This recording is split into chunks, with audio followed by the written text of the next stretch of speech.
Hi, this is Scott Wilkinson, host of Home Theater Geeks. In episode 236, I chat with Home Acoustics Alliance Director Gerry Lemay about various acoustics issues in home theaters. So stay tuned. Netcasts you love. From people you trust. This is Twit. Bandwidth for Home Theater Geeks is provided by CacheFly at CACHEFLY.com. This is Home Theater Geeks with Scott Wilkinson, recorded December 18th, 2014. Episode 236, Tales from the Acoustic Trenches. This episode of Home Theater Geeks is brought to you by EnjoyTheMusic.com, the internet's leading information website for audiophiles interested in high-fidelity audio, high-end equipment reviews, and downloads. If you care about high-quality audio, visit EnjoyTheMusic.com. Hey there, Scott Wilkinson here, the Home Theater Geek and editor of avsforum.com. This week's guest geek is Gerry Lemay, the director of the Home Acoustics Alliance. And what are we going to talk about today? Home acoustics. Hey, Gerry, welcome to the show. Hi, how you doing? Glad to be here. Good. Thank you. So glad for you to be here. I've been thinking about having you on for a really long time, and I know acoustics is one of the most interesting topics to discuss on this show. A lot of people really value what we talk about here, and I've had a number of acousticians on, and glad to have you among them now. Okay, great. Those who are tuned in live at live.twit.tv or logged into the chat room at irc.twit.tv can post questions as we go, and I'll pass along as many as I can. So let's start with the Home Acoustics Alliance. Tell us about your organization. Okay, love to. We've been around since 2001, and our origins are kind of in line with another group you're probably familiar with, Imaging Science Foundation. Oh, yeah. Got connected with Joel Silver, and over a discussion wondering why there isn't an ISF for audio. And so we talked about it, and there was an opportunity. I had been doing training and preparing things through my corporate business for a while, and of course an avid audiophile, and we got really excited about the prospect, and we gave it a test run, and it was very positive. And next thing you know, we're running classes all over the world, and since 2001 I think we've had over 2,500 people through, and we have connections. We've had a long-standing connection with THX and a number of audio companies, Triad, Genelec, Harman. Our course is heavily focused on, as the name implies, the home environment. And one of the things that kind of sets us apart, and it comes up quite a bit during the class, is that a lot of the acoustical information that people are used to hearing, and it comes from large room acoustics, and there are some very specific differences in small room acoustics, and that has created our niche. And so we have a long list of people, some notable people, and of course all of your regular integrators who've been through the class. And so we try to keep the class very technical, but also something that you don't need a PhD to understand. And so do you offer these classes around the country at specific events? I'm pretty sure you must offer classes at the CEDIA show every September, right? Yes, we do. And I do classes for CEDIA, and that's always fun. So, and actually the classes are all over the world. Interestingly, over the last 4 years or so, we've done more classes outside the U.S. than inside. I think that has a lot to do with the economy, but we've been through, we go to UK every year, and Europe, and we'll be at ISC in February, Australia, and we do classes in China regularly. We've got partners over there, and so pretty much all over. Our next class is in Las Vegas, January 12th, and it's kind of complements or follows the CES. Ah, right, exactly. And I know THX is doing a video training at the same time, right after the show. So it does seem like a good time to do that because you got a lot of people in from all over the world into Vegas. I'm going to be there with 150,000 of my closest friends. So Yeah, me too. yeah, exactly. So it seems like a good time to do it.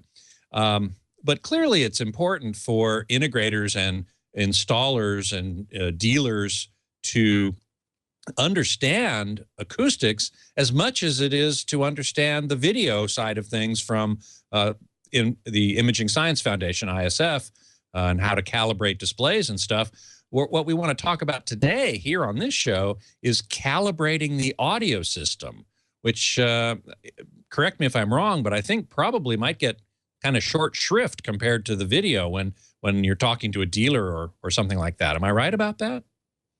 Well, yes, there's two issues with that. The first is the fact that video has been the golden child for so many years. I mean, when we started HAA, they were still demonstrating how to calibrate three-gun CRTs, and that was the great mystical, secret skill to have. And of course, processors and doing all these things to turn an NTSC signal into something watchable on a large screen. Mm-hmm. And so every year it seemed like there was a new advancement, and people would flock to find out how to deal with the new advancement.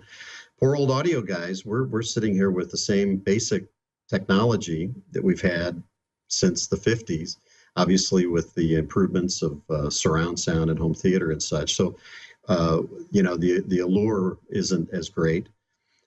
Interestingly, though, I like to do a little comparison with audio and video. Back in those days, if you took a projector, particularly a three-gun projector, out of the box and shined it up against the wall, it looked like some sort of LSD trip until you got it calibrated. Yes, indeed. And nowadays, it's a little bit easier. But the thing about an audio system is when you pull all those speakers out and you set them up, if you're a keen listener, if you're familiar with the capability and the possibilities of great sound, it still sounds like an LSD trip. And until it's tuned, it's not going to work, and it can be startlingly fascinating and an amazing experience to hear something that is performing properly. Mm-hmm. So I always say, when you take a TV out of the box and you set it up, even a modern one, it's going to be in vivid mode or something like that. And it's going to be pretty psychedelic, as you say. I had never considered the fact that you take some speakers out of the box and you just plunk them in your room and turn it on. It's going to be analogous often. Yeah. If you use the video analogy one step further, I think most people are familiar with the concept of stereo imaging. Just because we no longer have stereos doesn't mean we don't still depend on it. And when you're listening, particularly for movies, there's all the Foley work, all the sounds, and also for audiophile recordings, things that are, just amazingly beautifully recorded. And I always talk about being transported to the venue, even though you're still in the same room. If you know that a sound should be floating in the air in front of you, almost to the point where you want to touch it, and it's not, then something is very wrong. I think most people just have not had that experience. Unfortunately, even a lot of the integrators in the industry don't understand just how amazing the sound can be. Mm. So what are some of the things that come out in your classes that dealers and installers and so on might think they understand, but end up not understanding? You and I talked offline about some aha moments that often occur. Yeah, as a matter of fact, I've been advised we should have named the organization AHA instead of HAA, because that's a great idea. Probably could have made it fit, right, somehow. Right. Same letters, but I'll say there's a number of things, but I'll kind of scoop them all together by the fact that in our class, we actually listen. And so I think very often guys are amazed at how much they can hear. And so when you take, for example, the front three loudspeakers and you set them up according to Dolby or DTS or whoever's rules, okay, you get a sound stage and it can sound, quite admirable. But when you have them dialed in and properly placed, it's like readjusting the focus control on a projector. I always ask people, how much of an improvement is it when you perfect the focus of a projector versus it being 1% out of focus? And it's not a 1% improvement, it's 1,000% improvement. And the same thing holds true with audio. When those speakers are perfectly aligned with the listener, all of a sudden you have that 1,000% improvement. And it's startling. And so we, first and foremost, teach our students how to listen. And that's when they start, all of these things become revealed to them. And that's just making sure the LCRs are set up right. And it's not as simple as just plunking 3 speakers up on the front wall where they'll fit. I understand that. In fact, for freestanding speakers, generally, I recommend they have to be out in the room somewhat, but there's more to it than just that. I mean, there are the acoustics of the room to consider and the seating position. Yeah. What about the sweet spot? Everybody talks about the sweet spot. And with 2-channel, I've always considered that to be more like a line directly perpendicular to the line between the 2 speakers, and you can sort of be forward or closer or farther away from the speakers. But in a surround system, it seems to me like it would be a real spot, a single location where it would sound the best. Is that right, or have I got that somehow misunderstood? No, you're perfectly on target. I remember a young man in college. I worked in an audio store, and we would line people up in a row, trying to get them all to hear the beautiful imaging out of the audiophile speakers. Nowadays, that won't fly. The home theater is a group event. It's a family event. And so the concept of having a sweet spot falls flat, especially when you're trying to convince your spouse to buy it. Yes. So we don't want to pile everybody up in a row. So we talk in terms of what we call a sweet triangle. And this is there's actually 2 different ways to look at the sweet spot. There's the sweet spot that's created by imaging from the front LCR, left, center, right speakers. And then there's the sweet spot for the surround speakers. And sometimes, unfortunately, they're in conflict. But the LCR sweet spot, if the center channel is properly aligned, properly tuned, then that becomes a broad area, a triangle, if you will, where you can fit an entire row and hopefully 2 rows, if you need them or more, into the sweet spot. The biggest problem, and I think the biggest thing most people don't understand, and I think this is going to be true about Atmos too, if I can throw that in. The biggest problem is that they don't get that they're in a small room, and that is a very challenging environment acoustically. Well, tell us a little bit. You mentioned this earlier, and I meant to ask you. You mentioned the difference between large room acoustics and small room acoustics. Can you summarize what some of the major differences there are that people need to take into consideration? Sure. The first difference is that in a large room, frequency response is less of an issue. Okay, Dr. Floyd Toole spends a lot of time talking about this in his class and, of course, in his book. But there's a thing called the transition frequency. And the transition frequency tells us where bass begins. And I use it as a real big generalization. In a small room, it's generally going to be around 300 to 500 hertz. If the room is very small, it can be even higher. We usually talk in terms of 1,000 hertz as a top limit. Below that transition frequency, you have resonances. A lot of people talk about room modes, but there's all kinds of resonance that occurs, and that's just not a problem in a large room generally. EQ in a large room is generally related to other thing, not so much resonance. Maybe in the very deep bass is where they really have to focus on that. The other issue, and this is a biggie, is the fact that the speakers are very close to you.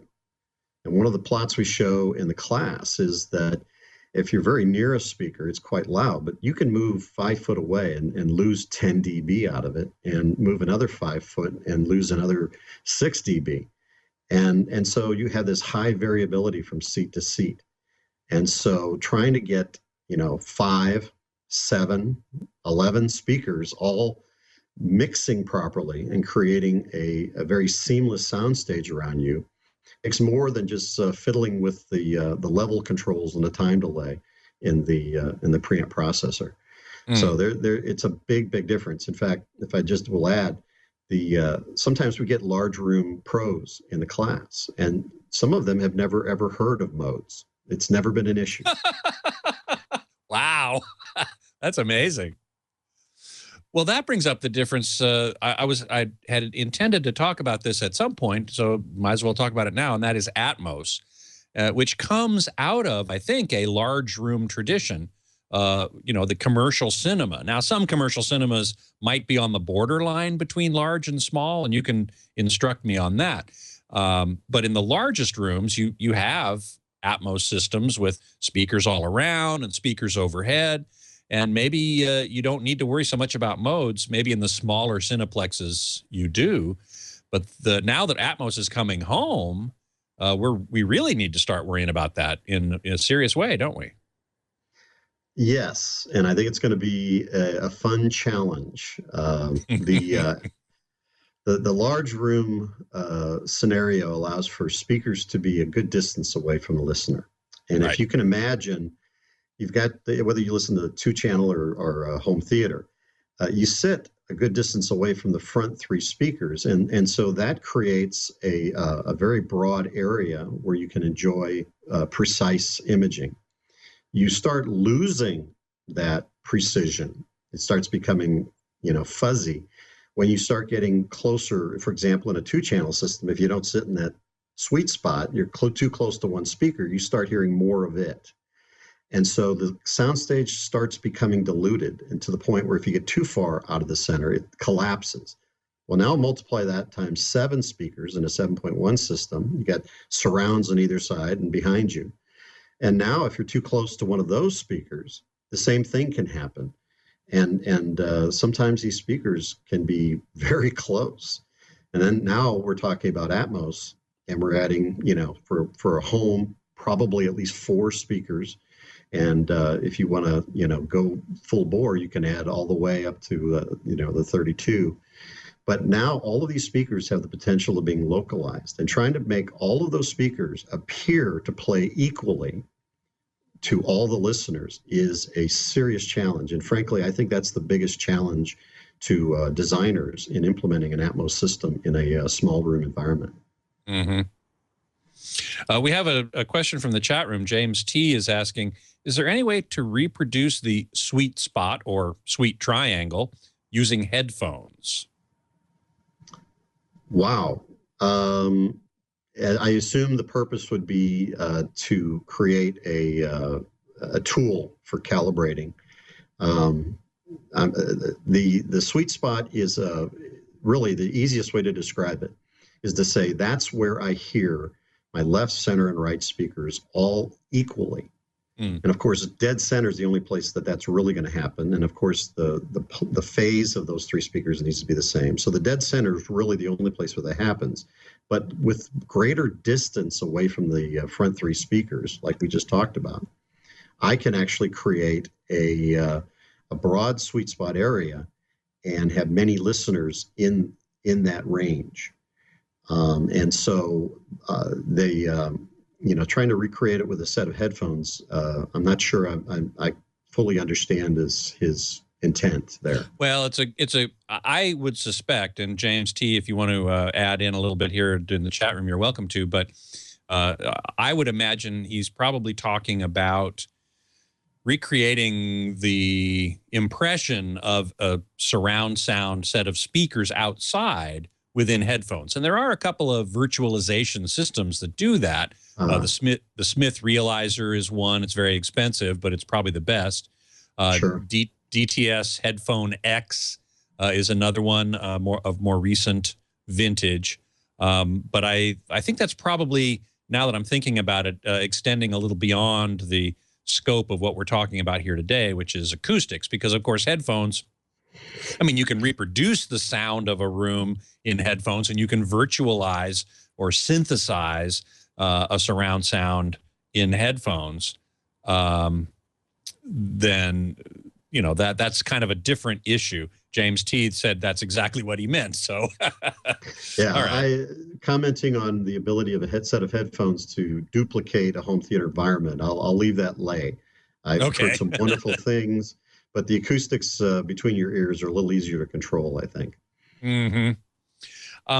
Another thing that you and I talked about offline is the importance of bass in a room. And you mentioned this earlier, that in a small room, you've got these room modes or resonances, which typically occur mostly in the lower frequencies. How do you go about dealing with those in a small room, home theater type environment? Yeah, that's a great question. First of all, let me just say this. A lot of people, when they think of a subwoofer, they think of low frequency effects, LFE. They think of boom, they think of explosions, things like that. I prefer to think of your subwoofer system, if used with bass management, as bi-amplifying. We're simply taking the bottom 2 octaves and we're firing them out of a speaker that is more capable of expressing those frequencies. The unique element about bass, not to get too technical here, but the wavelengths that are produced are similar, or at least on par with the dimensions of the room. So we do get this standing wave or room mode phenomenon that occurs. What's fascinating, though, is that if we understand the structure of room modes, we can actually minimize their impact by simply making sure that the speakers are placed in key locations. And the reason I started out by talking about bi-amplifying versus just adding a subwoofer is because when a lot of people believe that they want to use full range speakers, and they can sound great for sure, but in an environment where we're trying to get a very wide area of good performance, we want to get 4 people on a couch or 8 people in 2 rows all listening well, trying to get an even bass response over that whole area, I think is really greatly assisted by the subwoofer and the ability to position subs in very key locations. And that's another aha moment in the class. Mm-hmm. Where we've got subwoofers tuned so perfectly that people, they're one way or the other, and they don't hear the sub. All of the bass is attached to the imaging that is virtualizing in front of their eyes. And so that's to me, that's when a subwoofer is properly tuned. Well, you mentioned full range speakers versus having subwoofers with less than full range. I've always maintained that the best place for a subwoofer in a small room is often different than the best place for the rest of the frequencies to be coming from, which argues for using a subwoofer even, or more than one, even in an audiophile 2-channel type setup. But audiophiles typically resist that, and they want those full range speakers with everything coming from the same location. What is your response to that? Yes. Well, I think that part of the problem is that there are still companies out there that make subwoofers, that make full range speakers, that talk to the concept of time alignment and all of the sound emanating from the same point. And that seems to make a lot of sense. I mean, it just makes sense, except for one small problem. We don't have that kind of hearing.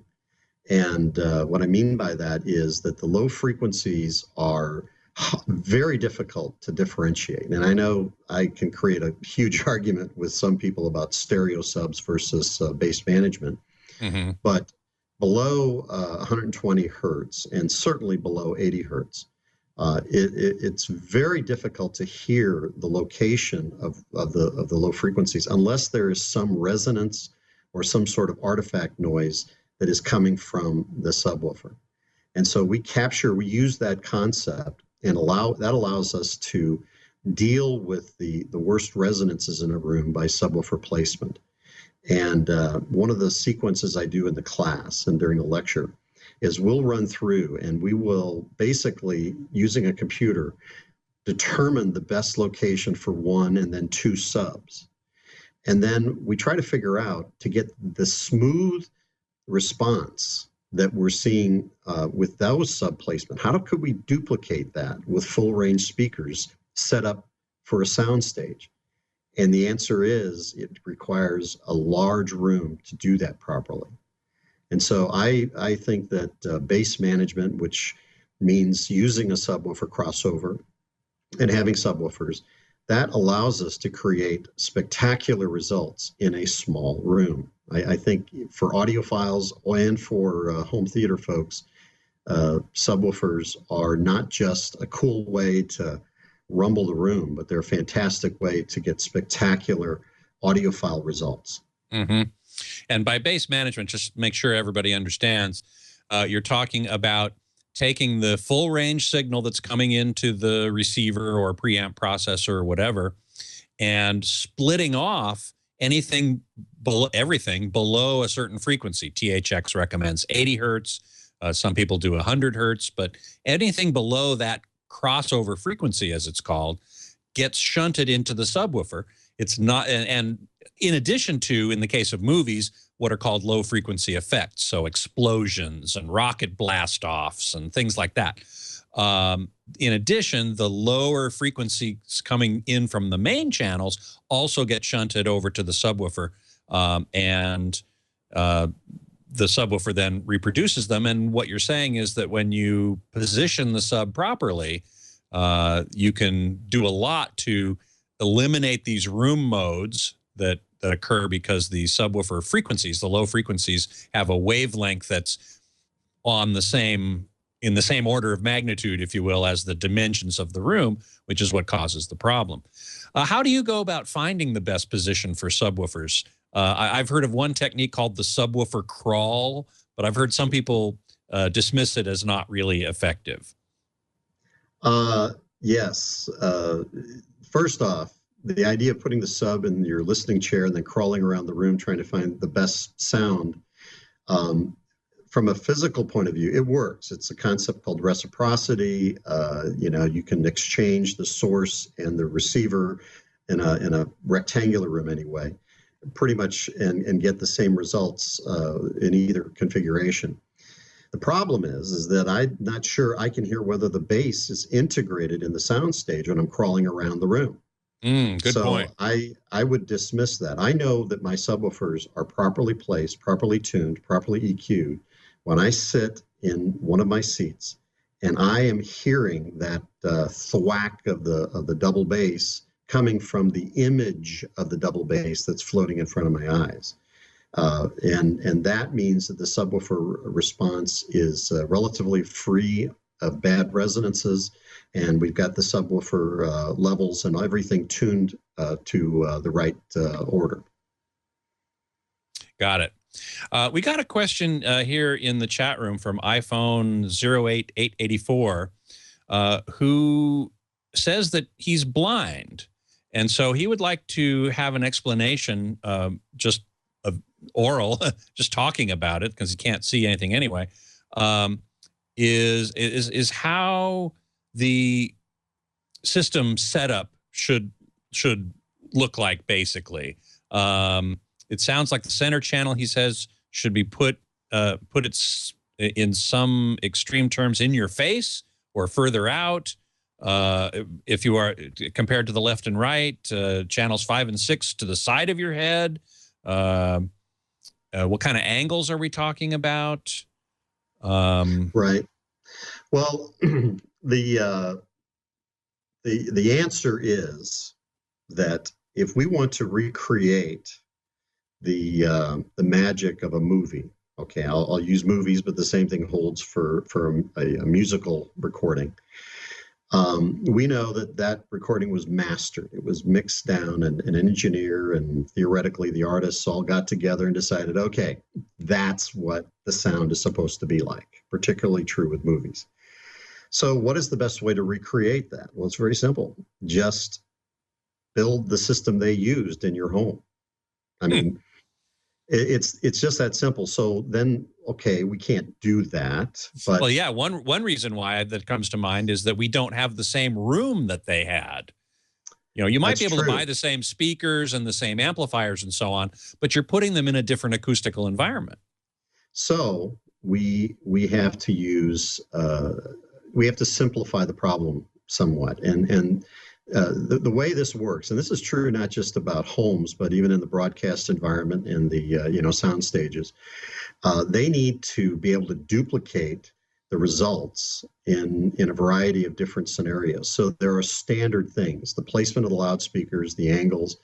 All of this was, this was a problem attacked by the ITU, International Telecommunications Union, a few years ago. It was well understood that we needed standards. And so the placement of the loudspeakers, to oversimplify it, we have an angle from the center. And of course, ITU standards say the center channel should be in the center, and the right and left speakers should be 22.5 degrees off axis, as wide as 60 degrees off that center axis. 30 degrees. It's a total angle of 60 and a total angle of 45. So somewhere between those two limits. Right. And of course, the complication is that if you like listening to music and you go to recording studios, all of their monitors are at 60 degrees. And if you go to, post-production sound stages, their speakers are closer together because they're farther away.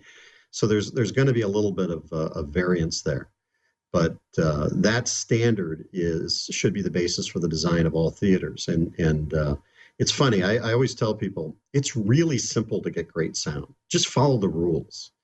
And what happens far too often is that people don't think the rules are that rigid, or it's just sound. I can blow it through my plants, or I can jam my center channel on the floor because I've got a big, screen, and the sound is coming in the room. That's all that matters. They don't realize how much they're damaging that incredible structure of focused imaging that exists or could be there.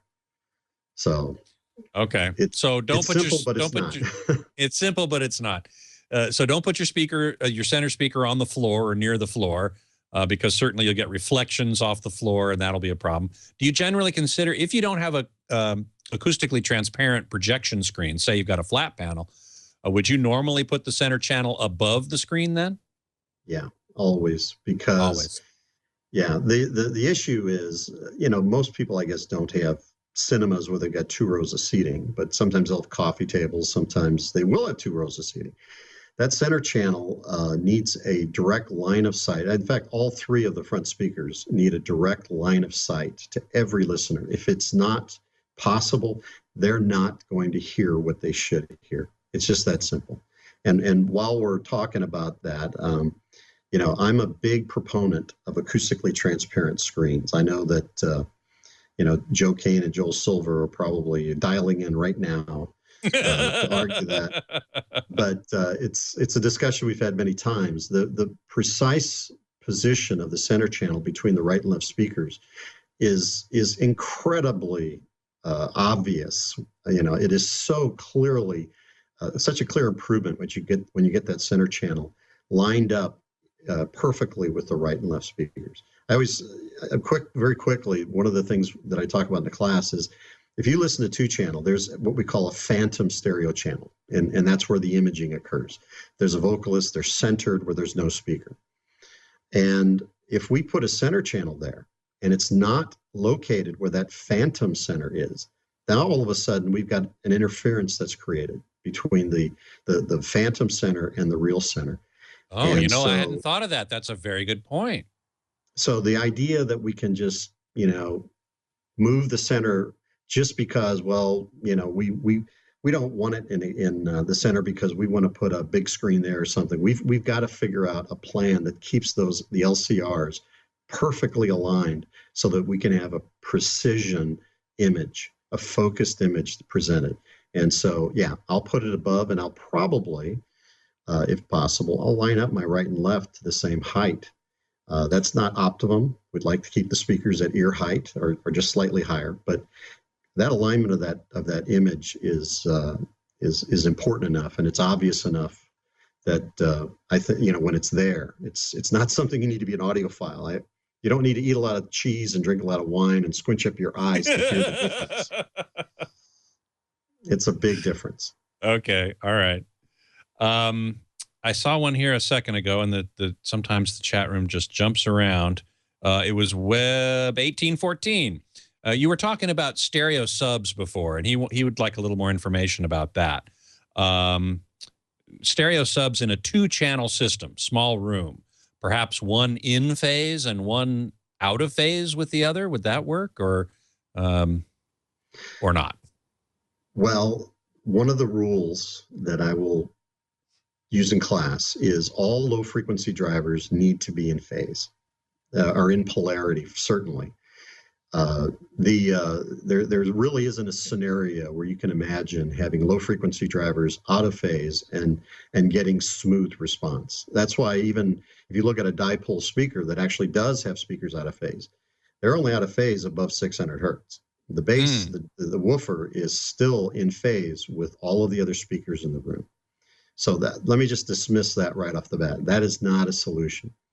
The real issue with stereo subs is the concept that when you're listening to stereo imaging, or, in home theater, you've got multiple channels, that there is a very clear alignment of the sub position with the direction the image should be coming from.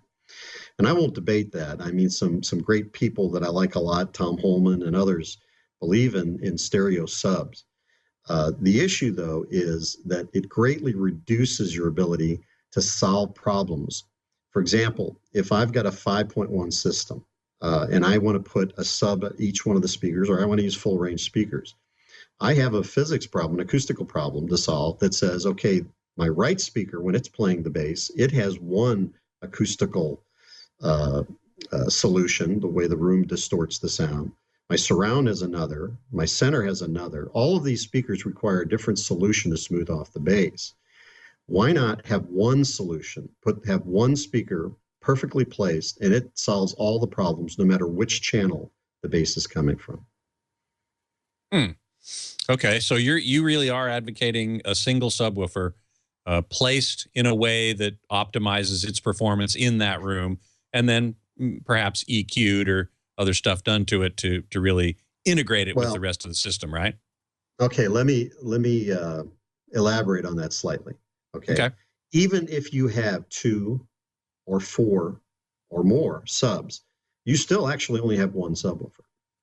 Now, right, because they're all getting the same. They're all getting the same signal, except in the case of a stereo system where you're going back to the biamping idea, and you've got these subs getting one of them getting the left channel, one of them getting the right channel, and they might be slightly different.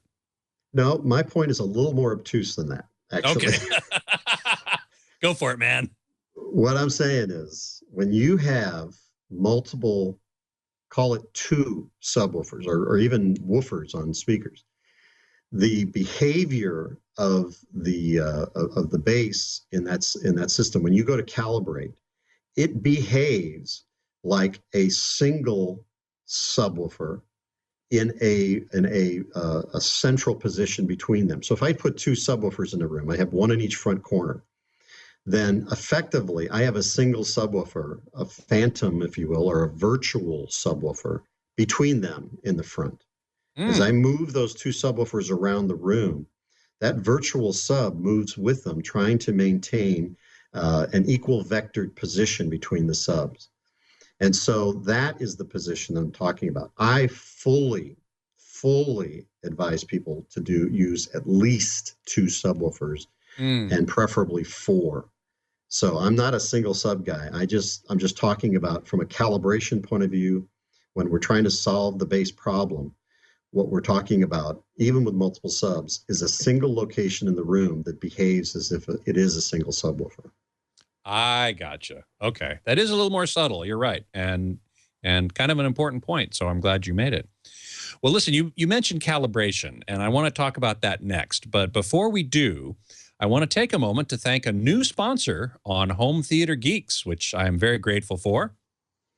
And that is enjoythemusic.com. Now, if you love high fidelity audio, which all of us do, and that's what we're talking about here today, or you consider yourself an audiophile, which I'm sure most of us do, you have to check out enjoythemusic.com. There you'll get daily updates of news, including all types of gear, recording techniques, industry news, very important stuff there. I've started going to it regularly myself, as a matter of fact. You can read reviews of the latest equipment ranging from speakers, amplifiers, cables, headphones, turntables, and more. And hey, if you love to tinker or fix equipment, Enjoy the Music's DIY audio articles are written by experienced professionals in the audio field.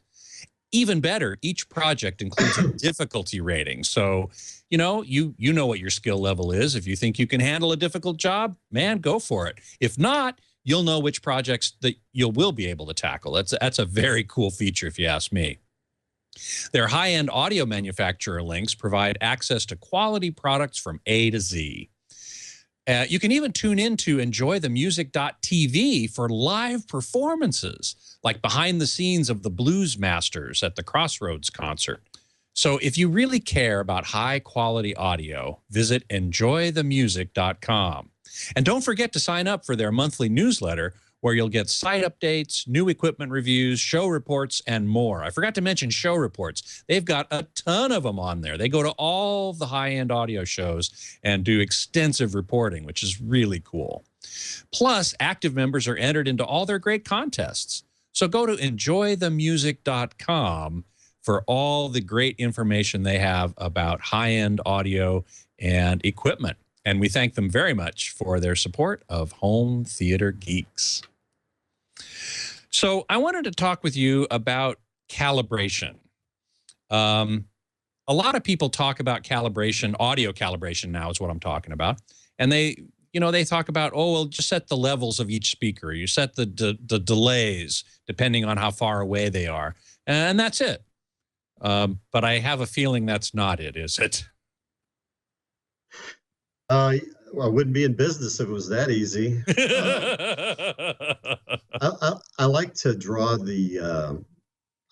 talk about the concept of the audiophile. If you think back, in the old days, and I always tell people I'm a recovering audiophile, but when I first got involved in the game, we always used full range speakers. Subwoofers were something that weren't fast enough to keep up with audiophile speakers, which is, I think, a fallacy. But the issue was calibrating that system meant scooting the speaker around. And so literally, we would sometimes spend hours moving the speakers. And certainly if you're a Lin person, you're going to end up, you've got a long course on that whole concept of Lin Sondex tuning a room. So when you talk about home theater, things haven't really changed. I mean, we still have an issue that the speaker's performance is a function, not only of what kind of speaker it is, which is critical, but also where it's sitting in the room. So even though we talk about calibration, and HAA theoretically is a calibration course, it's really a design and calibration course.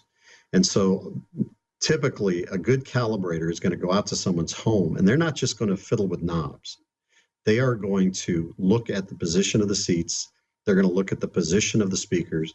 They're going to make some mechanical changes, if you will, mechanical equalization to the room to solve those problems. And you need to have a firm understanding of the acoustics of a small room in order to make those kind of choices. Otherwise, you're just making random shifts and changes like we did in the old days. And I call that chasing your tail. So you can easily get lost in that process. I know. Yeah. So it's good to have a process, to have a start and a finish, and also a set of metrics that allow you to correctly understand when you've achieved your goal. And that has a secondary purpose. When you have metrics, now your customer feels that they have some sort of quality control. They know what it is they're buying. They understand that that the system will achieve these sonic items. And if that's happening, then we've got a success and they got good value for their money. Mm-hmm. What kind of metrics are you talking about specifically? Well, I wish I could tell you that I invented the metrics, but they're the same metrics that acousticians and audio people have used for years. We've kind of refined the language a little bit. One of our goals is to make sure that our customers understand the metrics, and there really are 6 of them. The first and most obvious one is something that people come up with on their own usually, and that is clarity. It's great because it's an optical term, but the window is either foggy and dirty or it's crystal clear and we can see all the details and all of the images beyond the glass. The second is focus, another optical term. Fabulous because, again, a focused sound image is like a highly focused video image. It's razor sharp and it's real. It sounds like it's in a specific location in the sound stage. I could point at it, and a system should be able to do that. The third is envelopment. And this is a little more complex, takes a little more hand waving. But envelopment involves principally creating a balanced sound stage, and we'll call it a surround stage too, wrapping around yourself to where you feel that you are no longer in the room, that you're not localizing a speaker, you're not hearing a dead spot or a hole in the image. You're actually hearing an atmosphere, if you will. You are on the beach, you're in the middle of the jungle, and the sounds are surrounding you. And there's a sense of depth. There's a sense that some sounds are closer and some are farther away. The next is response, smooth response. And again, that requires a little more hand waving. But bottom line on it, in particular, that low frequency range below the transition frequency I talked about needs to be smooth and free of resonance, ringing, the dreaded boominess, so that we have an incredibly realistic yet high impact result. We also need to have dynamics. The system should be capable of revealing subtlety as well as recreating the proper true loudest passages in a recording. And finally, the last is seat-to-seat consistency. In other words, it's great if you can get that one seat in the room sounding pretty good. But what about the seat on the end of the couch? What about the back row? What about all those other places that you want people to sit and enjoy your movie theater?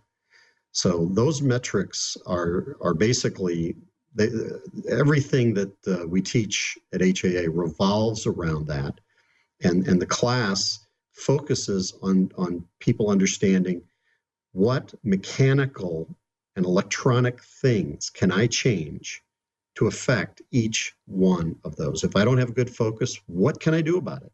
How can I fix that? The same with all of the metrics. Mm-hmm.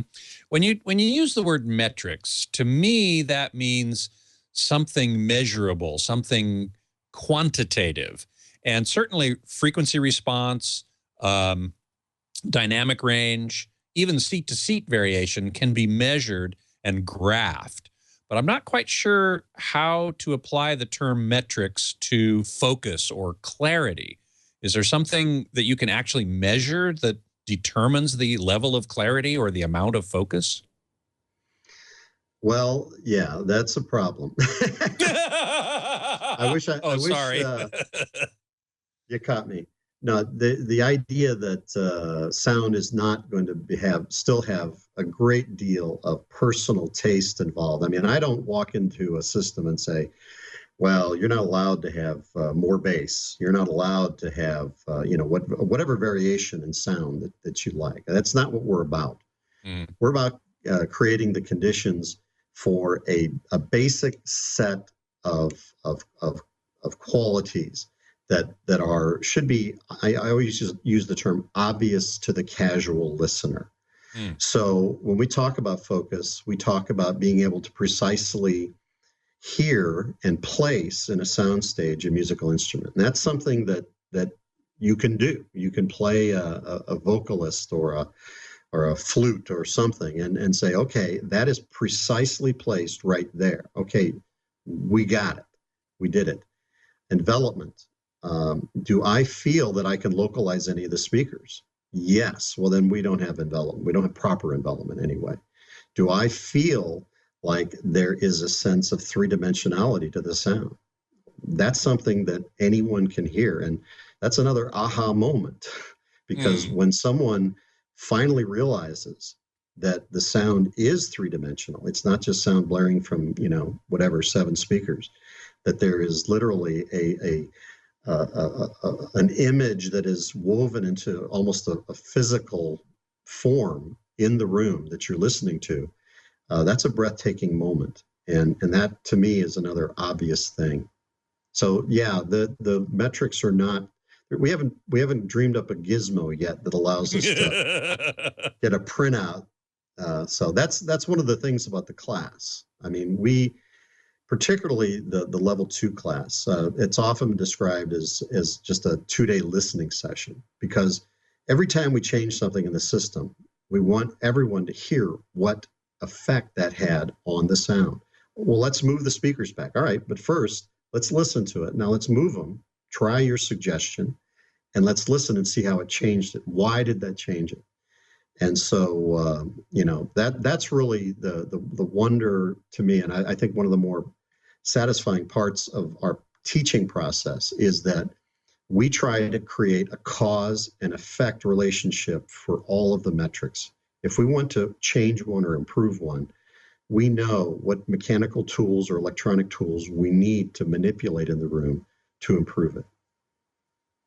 And that is, as you say, the nature of this class and what you're going to get out of it if you take it. Speaking of correction, or of calibration, I should say, I wanted to ask you this.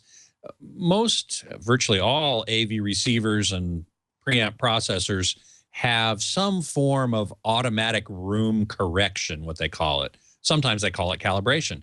Odyssey is probably the biggest example. Pioneer has its MCACC. Yamaha has its own. There's Trinov and Dirac. My question to you is, how well do these systems work? How close can they get you by simply automatically playing test tones and adjusting the internal parameters of the AVR? Do they do more harm or good, would be another way to ask it. Okay.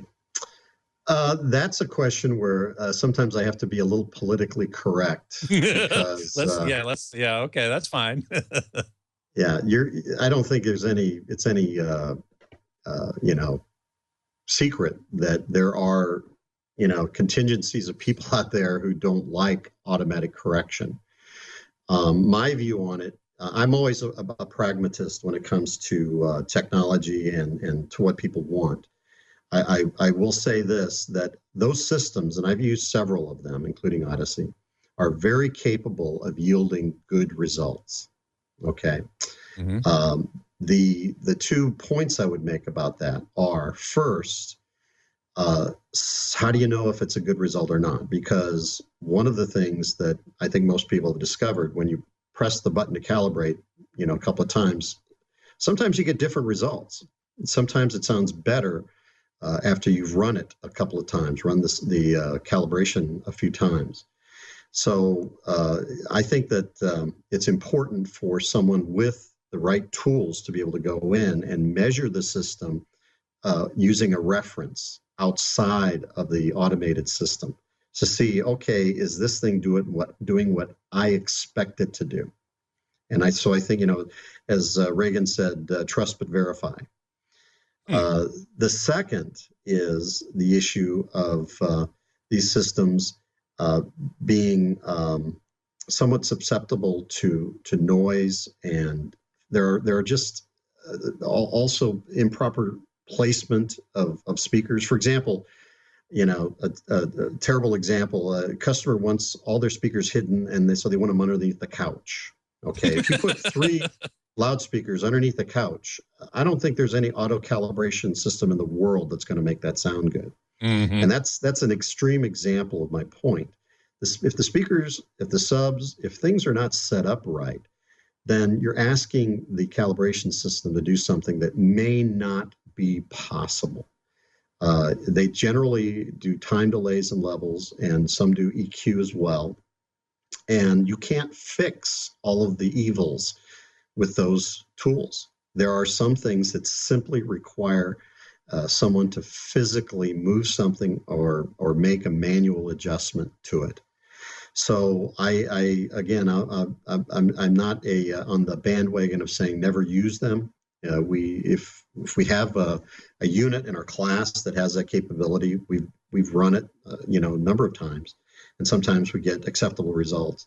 But the bottom line on it is that you can't rely on that alone. You've really got to be able to go in there and validate that you got the results you wanted. I'm a big fan of hand tuning EQs, particularly below 120 hertz.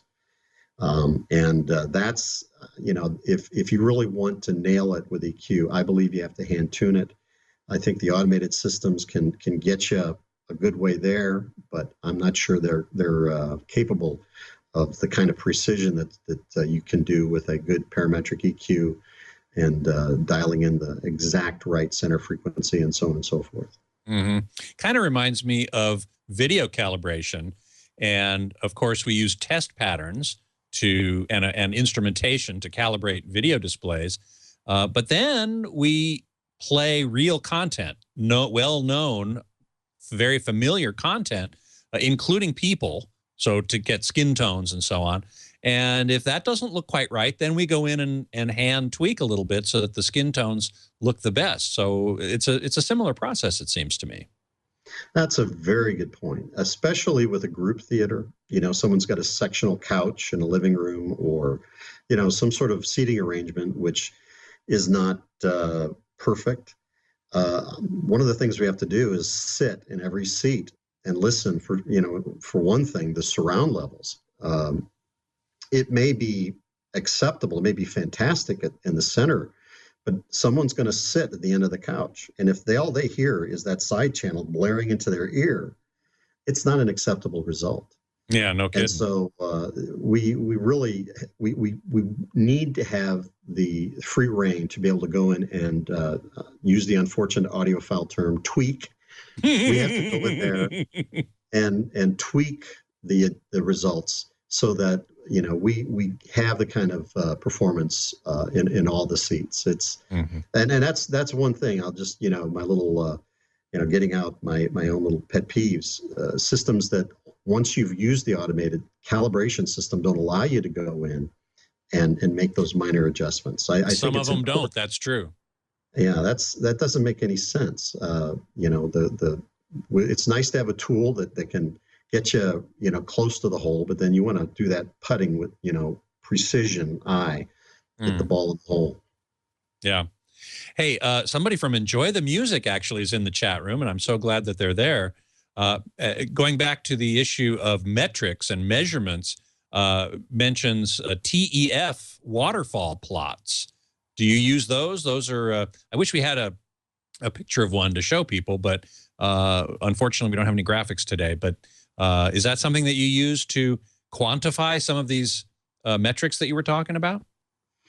Well, yeah, you can, and it's an excellent tool. In the HAA process, we work with a straight FFT, and the difference between a FFT, which is basically looking at the frequency response of the system, and a waterfall plot is the waterfall plot includes the any kind of decay times.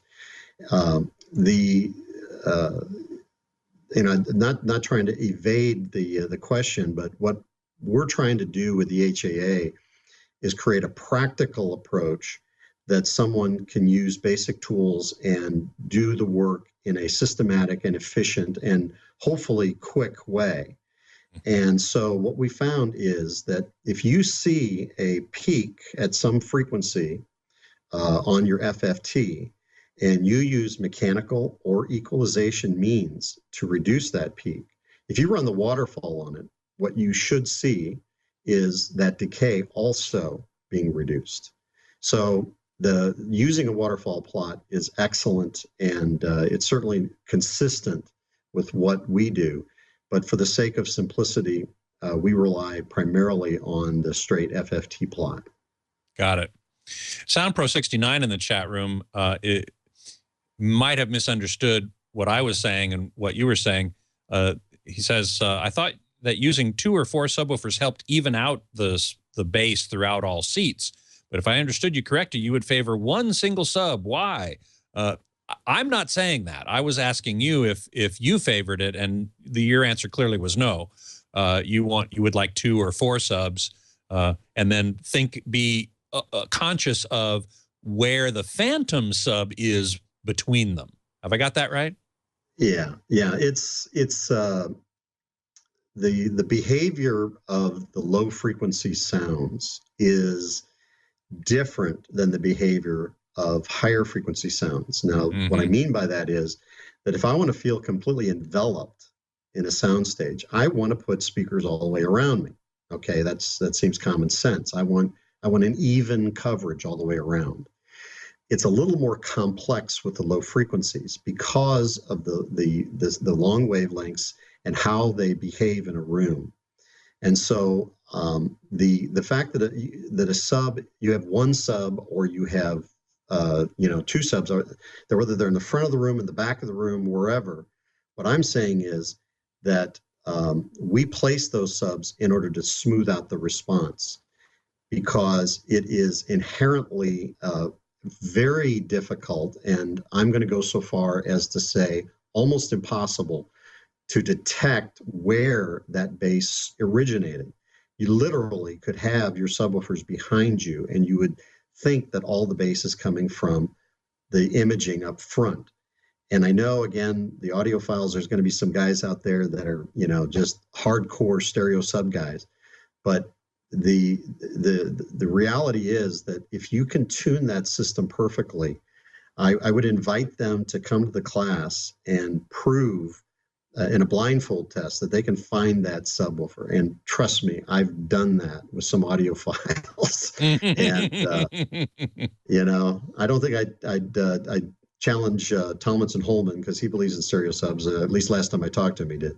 But the thing about it is that you can do an extremely good job, smoothing out the bass by placing the subwoofers in these kind of unusual locations up against the wall, though, and all the bass still seems to be coming from the music, from the sound. Next to last question, I want to ask you the question I ask all acousticians, and I get some different responses, and that is, can one room serve both 2-channel audiophile type music reproduction and multi-channel movie type reproduction relatively equally well? Or is it impossible to get good performance from one system and the other in the same room? Okay, setting me up, huh? Everybody has their opinion about this, and just love to know what yours is. All right. The easy answer is to say no. You would not design the room the same way. The hard answer is that there are commonalities in some areas that would allow you to have a very good result if you did both. The reason I think that question is probably less useful today, 2014, is because I believe, and you have to understand my background. I was a hardcore audiophile. I used to plug audio cables in my ears and listen to them all the time, and scoot speakers around and do all that stuff. As I'm a physicist by training, so it was very alluring to me to want to understand the science. And the more I understood the science, the more I realized that many of the mysteries that the audiophiles played with were actually quite explainable, and they were quite solvable. And one of them is the center channel. And the reason I bring that up is because if you've got a guy that's a hardcore 2-channel guy, he probably thinks the center channel is an abomination. It just destroys imaging. You can never get the pinpoint focus you can when you're listening to a 2-channel system. I've heard plenty of audiophiles say that. My point is that if you have the system mechanically designed properly and tuned properly, you can get scary good, and I'm going to go out on a limb and say it, equal results with a multi-channel system. So my response to that is, why worry about a 2-channel system? Just put in a really fantastic multi-channel system, listen to music on it. Do you like listening to multi-channel music, either purposefully mixed in 5.1 or whatever, or even spread out by Dolby Pro Logic or now Dolby Surround or whatever? I absolutely do. I get it. I've spent more than my fair share amount of time listening to my, I used to have a pair of Magnapan MG3s, and all the electrostatic speakers and the precise focus that they can present. But through painstaking learning and studying and trial and error, I mean, I've discovered I have a very satisfying audiophile. Not satisfying is underwhelming word. I mean, I have a spectacular audiophile experience with multiple systems. And I would just add, one of the aha moments in the class very often, particularly in Asia, we do a lot of classes in China and overseas. They all into that. They have a 2-channel room and they have a multi-channel room. Right. And a lot of these guys sit there, and I've had many of them say, I don't need to do that anymore, because I didn't think that I could get this kind of spectacular imaging from a system with a center channel. And if you have Dolby Pro Logic 2 is a fantastic device. You play your 2-channel music through that, and you can get a scary good result. But the system has to be set up right and has to be tuned properly. Well, we've come to the end of a fabulous hour here. I want to thank you very much. One last question from SoundPro 69. What is the cost of taking these HAA classes, and can they be taken remotely? Do you offer any online classes? Well, on the second question first, I haven't figured out how to get the sound over the computer. That's a good point. You have to be able to hear what you're doing, don't you? I remember years ago, a friend of mine saw an audio show on TV, and they were playing different speakers, and he said he liked the second speaker best. And he was listening to all of it through his TV. So I don't think that would work. Yeah, okay, that's a very good point. So online is great. We've talked about doing some of the more technical things, trying to get the background information across online, and that potentially still in the works.